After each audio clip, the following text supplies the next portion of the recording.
update natin para sa lagay ng ating panahon. Ngayong umaga po ng October 2, 2025. Sa ngayon po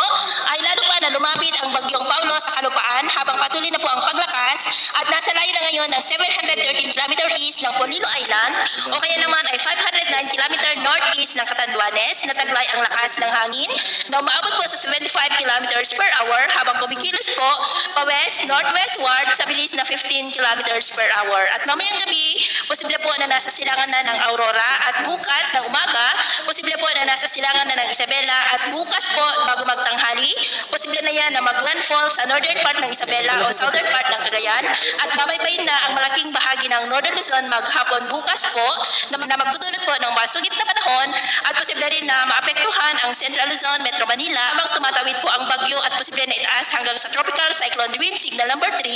sa mga lugar na madaanan nito lalo na sa may Cagayan, Isabela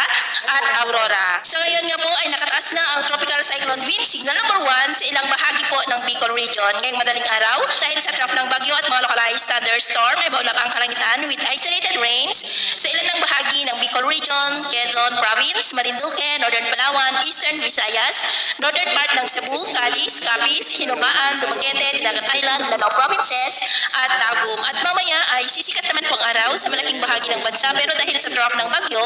at mga localized thunderstorm, maulap ang kalangitan with isolated rains sa ilang bahagi ng Southern Luzon, Eastern Visayas, Iloilo, Bohol at Bogo. At mamayang hapon po, mas maraming lugar ulit ang makakaranas ng mas maulap na kalangitan with isolated rains. Kaya mag-ingat po tayo sa posibleng mga banta pa rin ng mapagbaha at pagguho ng lupa.